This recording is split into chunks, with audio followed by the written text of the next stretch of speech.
Muito bem, meus amados irmãos, irmãs. Abra sua Bíblia no Evangelho de Lucas.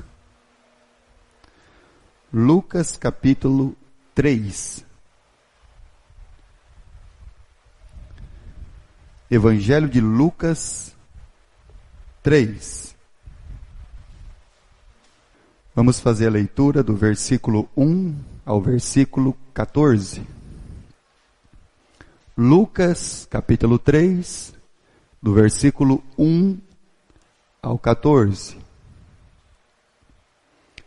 No 15º ano do reinado de Tibério César, sendo Pôncio Pilatos governador da Judéia, Herodes, tetrarca da Galileia, seu irmão Filipe, tetrarca da região da Itureia e de Traconites, e Lisânias, tetrarca de Abilene, sendo os sumos sacerdotes Anás e Caifás, veio a palavra de Deus a João, filho de Zacarias, no deserto. Ele percorreu toda a circunvizinhança do Jordão, pregando o batismo de arrependimento para a remissão de pecados, conforme está escrito no livro das palavras do profeta Isaías. Voz do que clama no deserto, preparai o caminho do Senhor, endireitai as suas veredas.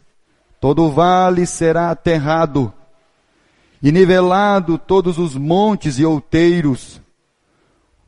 Os caminhos tortuosos serão retificados, e os escabrosos aplanados. E toda a carne verá a salvação de Deus.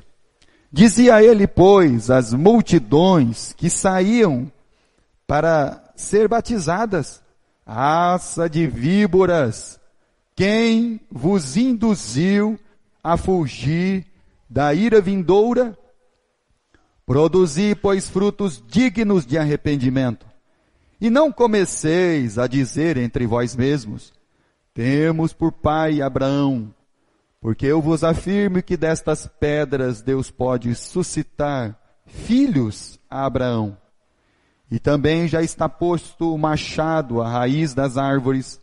Toda árvore, pois, que não produz bom fruto, é cortada e lançada ao fogo.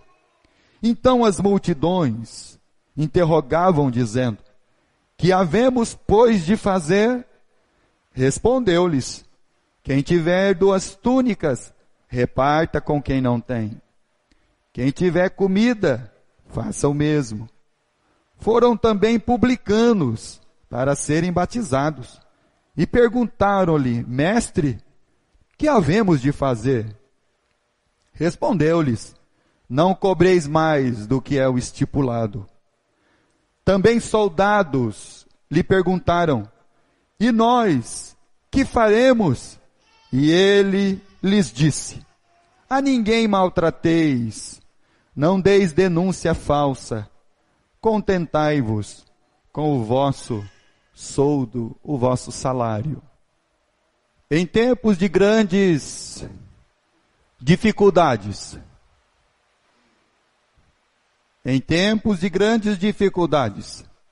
e depois de um tempo de silêncio, Deus chamou o João a pregar. Então você vê o período ao qual João está sendo chamado, e depois de um grande tempo de silêncio, você vê que do profeta Malaquias até o profeta João, você tem uns 400 anos de Deus em silêncio. E você vê o período que o povo de Deus se encontra em muitas dificuldades. Então tem grandes dificuldades, Deus está em silêncio. E aí muitas vezes o servo de Deus, o povo de Deus, ele se vê na situação de Jó, contemplando as circunstâncias adversas. tudo parece que está dando errado. Deus está quieto, mas isso não significa que Deus não está trabalhando, que Deus não está agindo, que a sua misericórdia e que a sua graça não estão ativas e em ação. Então, de fato, meus irmãos, nós temos que contemplar todas essas coisas. E aí você vai ver que desse período, Deus então, ele chama o João o Batista, o último dos profetas. Abra a sua Bíblia no Evangelho de Mateus, capítulo 11. Evangelho de Mateus, capítulo 11. E versículo 13. Mateus, capítulo 11, versículo 13. De Malaquias até a pregação de João, são 400 anos de quietude. E aí Deus então chama o João para pregar sua palavra. Versículo 13. Porque todos os profetas e a lei profetizaram até quem? Até João. Então João, ele é o Samuel no período em que Israel deixou de ter Deus como seu rei, para passar a ter um rei humano. Então o João, ele é o fim dos profetas para o começo do ministério de Jesus e os apóstolos, e a igreja de Jesus Cristo. Então é um fim de um período. E Deus ficou 400 anos ali, em silêncio, até chamar esse homem. Então as profecias, os profetas e a lei, eles vigoraram até João. Depois de João, vem o ministério de Jesus, a igreja de Cristo Jesus. Essa palavra, meus irmãos, de Deus manifestada. Volta lá, por favor, em Lucas capítulo 3. Quando você vê o regime de governo romano, você vê o povo de Deus sendo dominado por Roma. E aí você nota que a palavra de Deus, ela não veio de um palácio. Ela não veio pelo imperador romano. Tibério César era o imperador naquele tempo. A palavra de Deus não veio por ele. A palavra de Deus não veio pelos seus governadores. A palavra de Deus não veio pelos sumos sacerdotes, o Anás e o Caifás. A palavra de Deus não veio do templo que Herodes reedificou.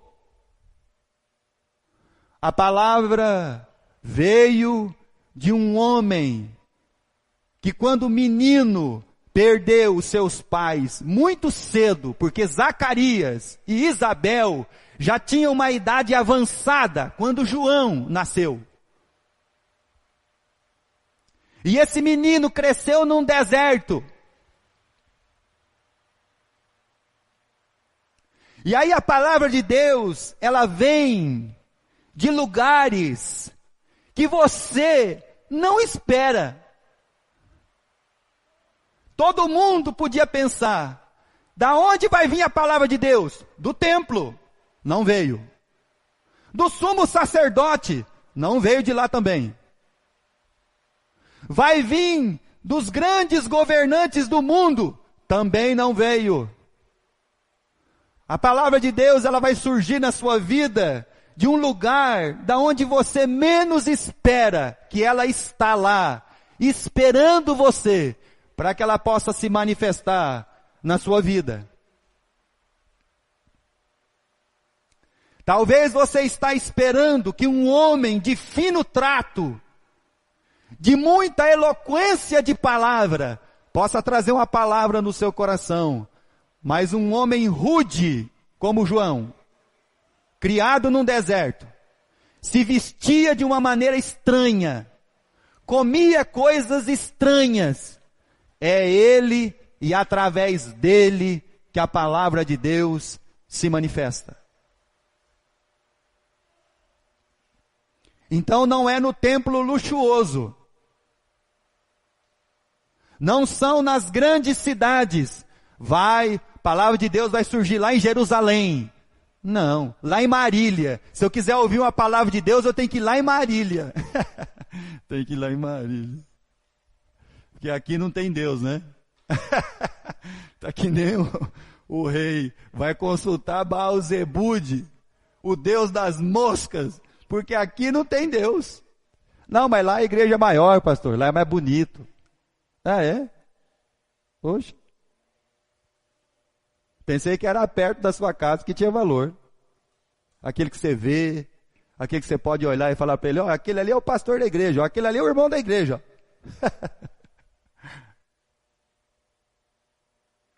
Eu pensei que era esse. E a palavra de Deus veio de João, aquele que os homens não esperavam, aquele que ninguém esperava. Versículo 1 e versículo 2. No 15º ano do reinado de Tibério César, sendo Pôncio Pilatos, governador da Judéia, Herodes, tetrarca da Galileia, seu irmão Filipe, tetrarca da região da Itureia e de Traconites, Lisânias, tetrarca de Abilene, e os sumos sacerdotes, que eram Anás e Caifás. Mas como o sacerdócio e a religião já estavam corrompidas pelo império, porque ao invés de ter um sumo sacerdote, tinha dois. Então a religião está comprometida. Hoje você vê pessoa com medo de igreja. A pessoa tem medo de vir na igreja, irmão. Porque ele não sabe o que ele vai ouvir, o que ele vai ver, o que vai ser cobrado dele. Se vão cobrar ingresso para entrar, se vai cobrar ingresso para sair. Se tiver alguma coisa lá para comer, quanto que ele vai ter que pagar. O povo hoje está com medo.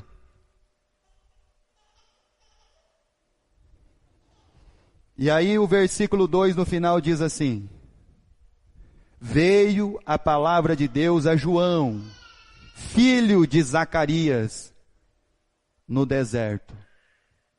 Uma pessoa improvável, um lugar improvável. Pois é, talvez você vai achar a verdadeira palavra de Deus de uma pessoa improvável e num lugar que você menos espera. Talvez até hoje você esteja buscando a palavra de Deus.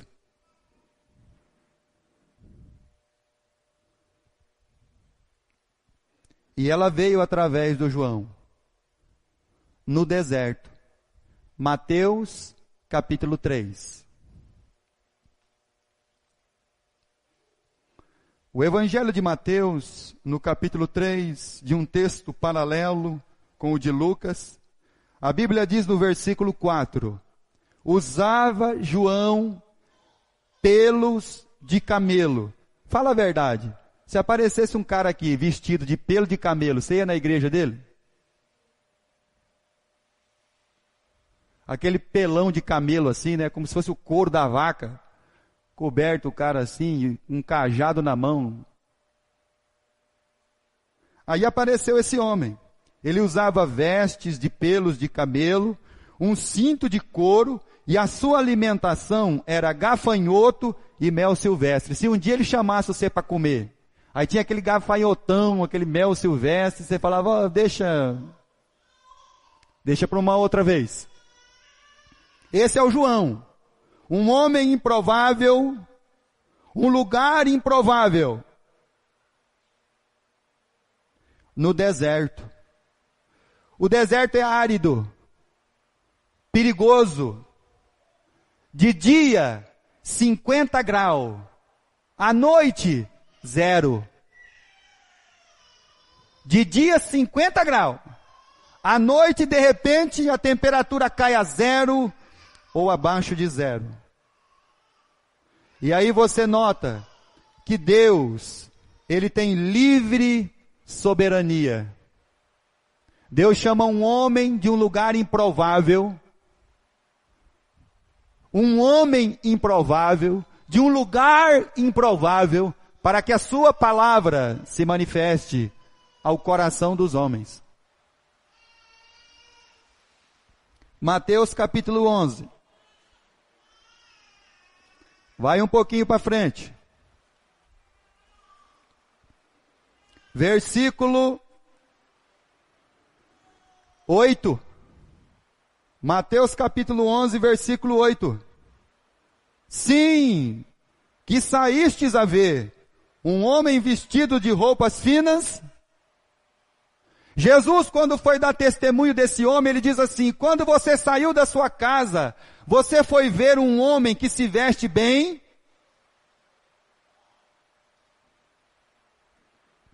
Versículo 8. Ora, os que vestem roupas finas assistem nos palácios reais. Então não é um homem desse que você saiu para ver. Mas você saiu para ver e ouvir o João. O João não fez a pregação. O pastor não faz a pregação.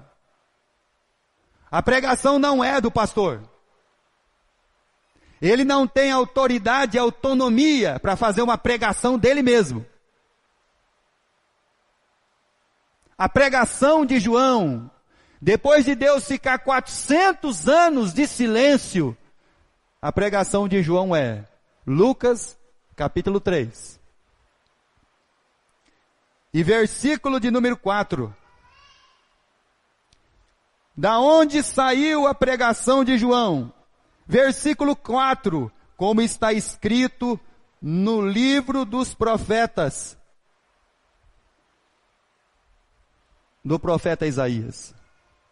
Da onde saiu a mensagem de João? Do profeta Isaías, das Escrituras. Tem gente que fecha a Bíblia e fala assim: agora Deus vai falar. Ué, mas como é que é esse negócio? Deus só fala conosco através da sua palavra. Fechar a Bíblia, agora Deus vai falar. Não, Deus está falando. Através da sua palavra. Qual é a mensagem de João? A mensagem de João é lá do profeta Isaías. Conforme a Escritura. E aí no versículo 3, ele sai para todos os lugares do Jordão, pregando o batismo de arrependimento para a remissão dos pecados. Ou seja, meus irmãos, se não houver arrependimento, não há boas novas. Se você não se arrepende do pecado, não tem boas novas. Um evangelho sem arrependimento de pecado é só um evangelho para você aderir a uma religião. Um evangelho com arrependimento é um evangelho para transformar a sua e a minha vida. Por isso que João está pregando arrependimento. Tem pessoa que ele quer aderir à religião, mas sem se arrepender dos seus pecados. Não tem como fazer isso. Mas eu queria fazer parte da igreja, pastor. Você já entregou sua vida para Jesus? Você já creu na suficiência de Cristo como Senhor e Salvador da sua vida? Você já se arrependeu dos seus pecados? Porque se você fazer parte da religião, da igreja, mas continuar nas festas, nas bebedeiras, nas baladas deste mundo, nas imundícias dessa vida, então não houve em você um arrependimento. Você só queria fazer parte de uma religião. Por isso que não há novidade de vida sem arrependimento. Se você ouvir um evangelho que não tem arrependimento, então é para você aderir a uma religião e não ser transformado por ela. Não há conversão, não há novidade de vida, não há nova criatura. Só tem mais um religioso no mundo,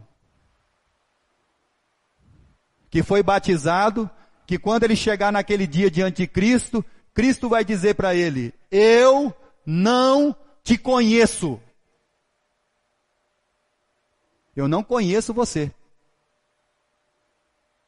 Que coisa, irmão. Que triste vai ser esse dia. Que tristeza vai ser para a pessoa que aderiu a uma religião e não se arrependeu dos seus pecados. Porque Jesus vai olhar para todos eles, seja batistas, seja presbiterianos, seja luteranos, seja católico, seja quem for.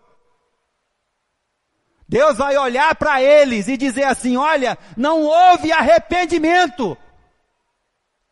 Eu não conheço vocês. Marcos, capítulo 1. Versículo 14 e versículo 15.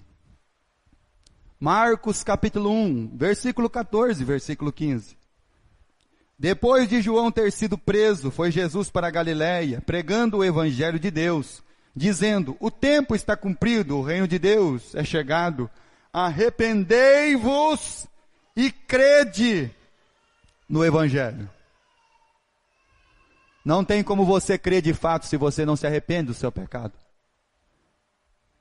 E o interessante, o que João está dizendo, relatado por Lucas e por Mateus, é que não é uma questão de você se arrepender hoje, amanhã você se arrepende de novo, semana que vem você se arrepende de novo, semana que vem você se arrepende de novo. Não. Por isso que ele diz assim: frutos dignos. Aí você pega o carnaval. A pessoa pula o carnaval inteiro, bebe, anda pelado, faz e desfaz. Depois do carnaval tem o que, irmão?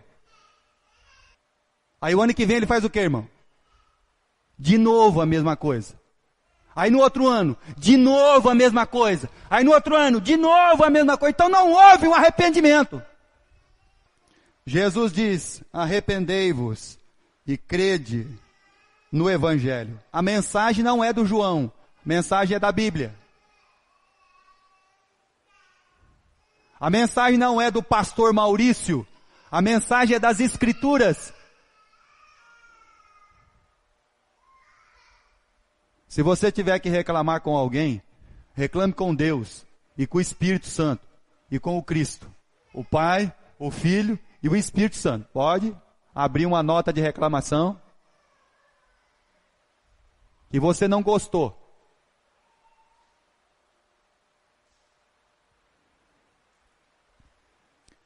Lucas, capítulo 3. João saiu por todos os lugares ali do Jordão, pregando o batismo de arrependimento, que as pessoas se arrependessem mesmo do seu pecado. Versículo 4, conforme está escrito no livro das palavras do profeta Isaías: voz do que clama no deserto, preparai o caminho do Senhor, endireitai as suas veredas. Todo vale será aterrado, nivelado todos os montes e outeiros, os caminhos tortuosos serão retificados, os escabrosos aplanados, e toda a carne verá a salvação de Deus. Todo o imperador, quando ele tinha que sair em campanha nas suas terras conquistadas, ele enviava primeiro um engenheiro, um construtor, para saber se tinha estrada para ele passar com a carruagem. Então João, ele é um engenheiro de Deus para preparar o caminho.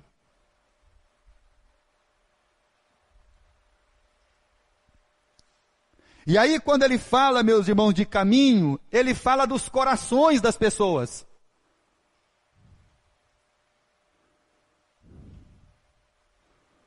Nós temos paciência para assistir programa de culinária.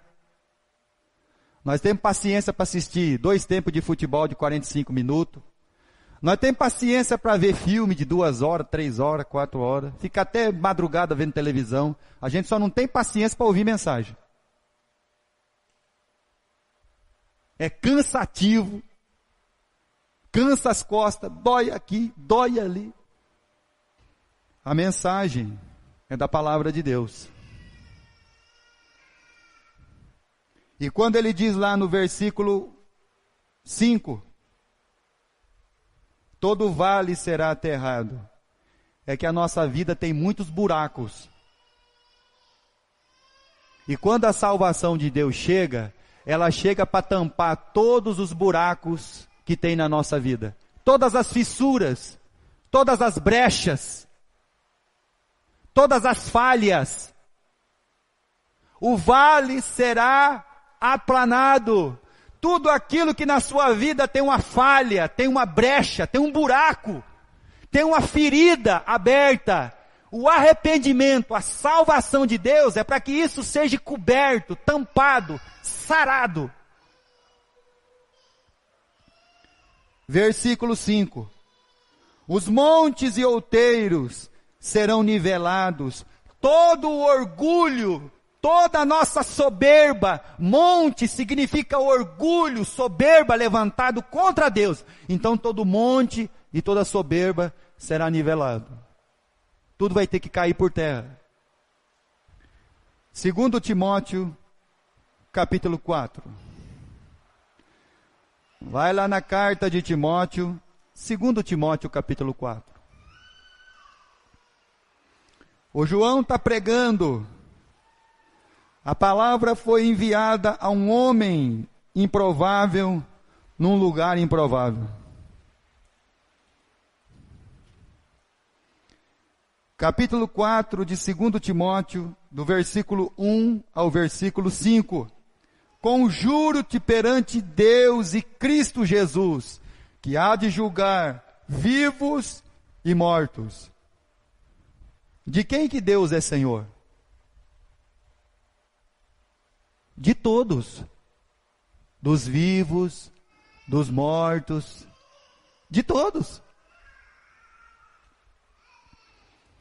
Pela sua manifestação e pelo seu reino. Prega a palavra. A palavra não é do pregador. Quando você ouvir uma pessoa dizer, Deus falou para mim, toma cuidado com esse tipo de gente. Porque Deus fala comigo e com você através da sua palavra. Esse negócio da pessoa fechar a Bíblia e falar assim, olha, Deus falou comigo, olha, para com isso. Isso é charlatão.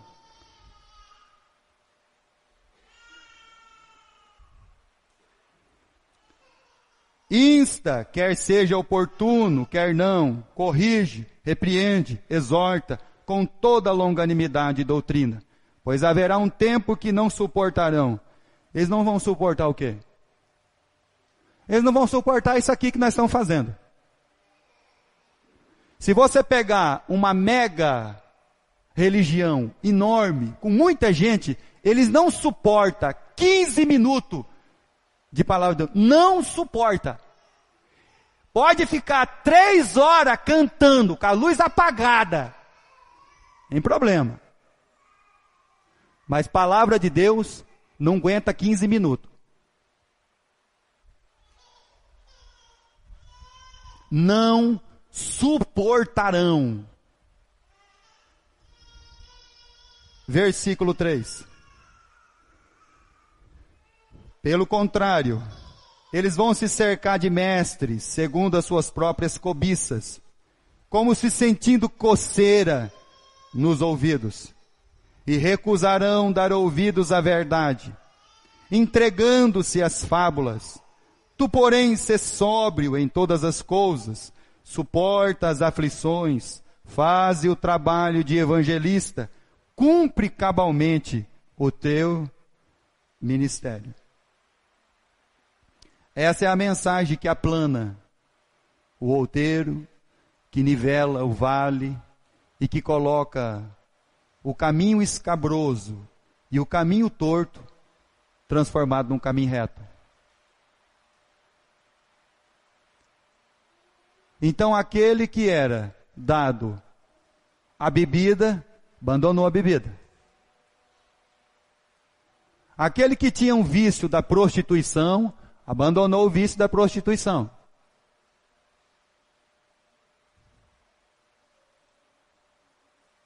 Aquele que não era fiel, passou a ser fiel agora. Pois é.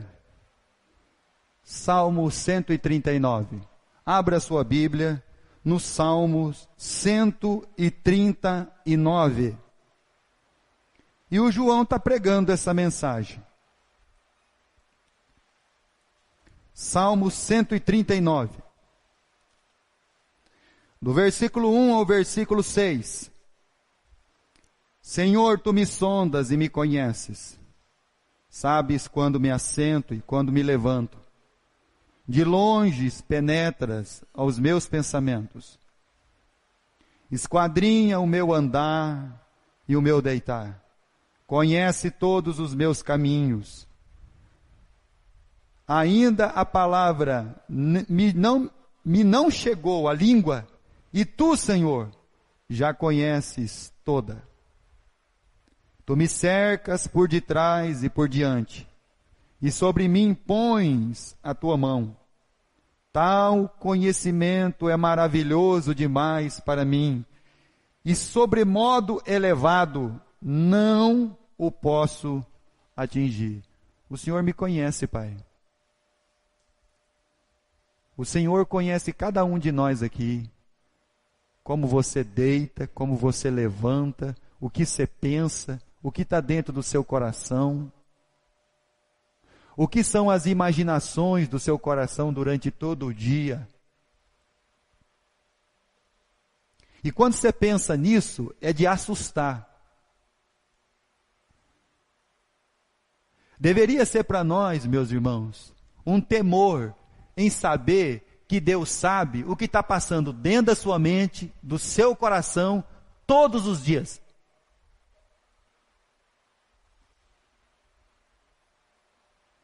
E aí o salmista diz assim, para mim, isso eu não consigo entender. Versículo 23 do Salmo 139. Sonda-me, ó Deus, e conhece o meu coração. Prova-me e conhece os meus pensamentos. Vê se há em mim um caminho mau e guia-me pelo caminho eterno. Ou seja, irmãos, os caminhos escabrosos, tortuosos, eles serão aplanados. Você vai ser transformado na sua vida. O Evangelho veio para transformar a nossa vida. O Evangelho não veio somente para nós sermos de uma religião. O Evangelho veio para transformar a sua vida e a vida da sua família. Pena que muitas vezes a gente não entende isso. Lucas, capítulo 3, versículo 7. Dizia ele, pois, às multidões. As multidões estão indo para onde? Para os templos? Para as grandes cidades? Não, elas estão indo para o deserto. Dizia ele, pois, às multidões que saíam para ser batizadas: raça de víboras, quem vos induziu a fugir da ira vindoura? Já pensou o camarada pregando isso aqui? Chamando o povo de raça de víbora? Mas por que João fez isso? João fez isso porque quando ele observou a multidão, lá em Mateus capítulo 3, os fariseus, os religiosos, iam ao batismo de João. Eles ouviam a mensagem que João pregava, mas eles nunca se arrependiam dos seus pecados. O João, meus irmãos, pregando essa mensagem tão dura, ele está falando de fato do inferno. Igreja não pode falar de pecado, de arrependimento e nem de inferno, porque senão o povo vai embora e não volta mais. Mas é melhor você ouvir do inferno do que ir para lá. É melhor você ouvir sobre que existe um inferno, para que você se arrependa de fato dos seus pecados, para que você ouça aqui e não vá para lá. João não queria que a multidão fosse igual aos religiosos, que nunca se arrependiam dos seus pecados.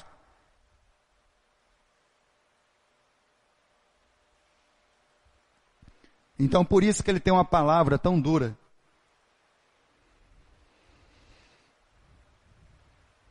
A ira vindoura. Versículo 8. Produzi frutos dignos de arrependimento, e não comeceis a dizer entre vós mesmos, temos por pai Abraão. Talvez o seu marido é convertido. Aí o esposo é convertido, e a esposa não vai na igreja. Talvez a sua esposa é a convertida, mas o marido não quer nenhum compromisso com Deus.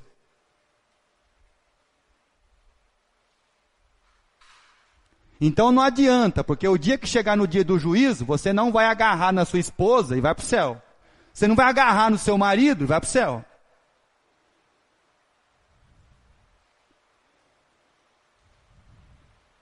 Nós temos por pai Abraão. Não adianta você ter o sangue de Abraão, mas não ter a fé de Abraão. Eles podiam ser descendentes de Abraão, eles podiam ter o sangue do Abraão correndo nas veias deles, mas eles não tinham a fé de Abraão.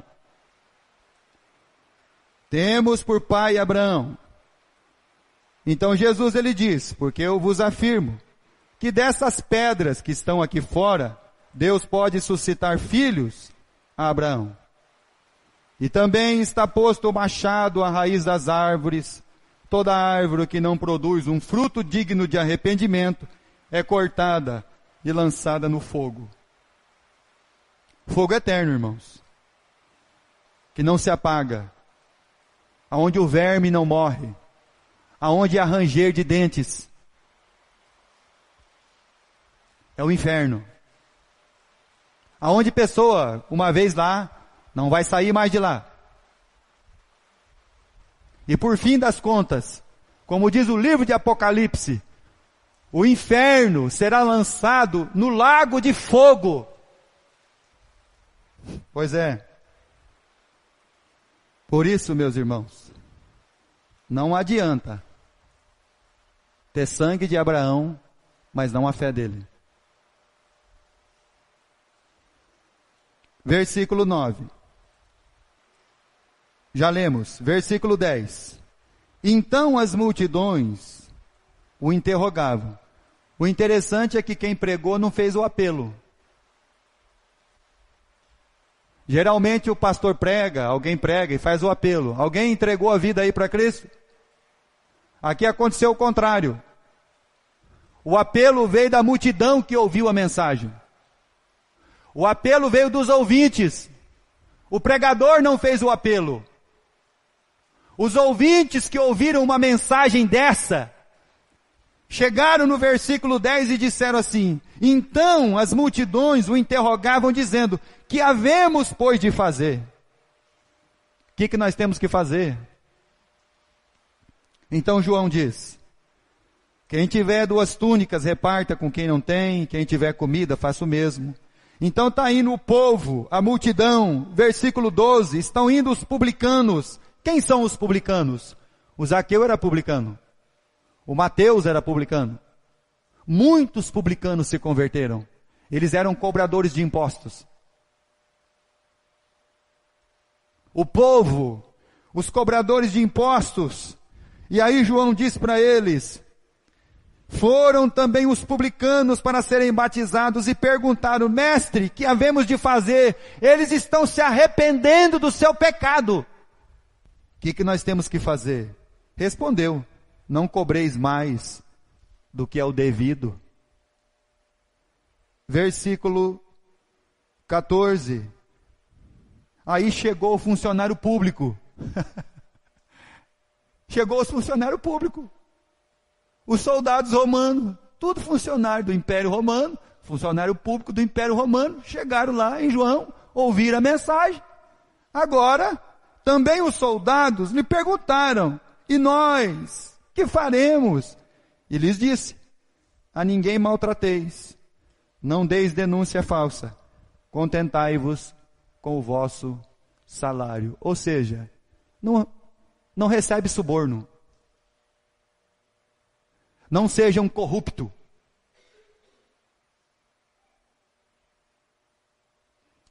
Os funcionários públicos de Roma chegaram em João perguntando o que eles tinham que fazer. João diz: não seja um avarento. Eles estão se arrependendo do seu pecado. A multidão, os publicanos, os funcionários públicos de Roma estão se arrependendo do seu pecado. Sem arrependimento, não tem nova vida, novo ser, nova criatura. Não tem vale aterrado, não tem montes aplanados, não tem caminhos endireitados. Se você não se arrepender do seu pecado, o que resta para você é um machado à raiz e um fogo que não se apaga.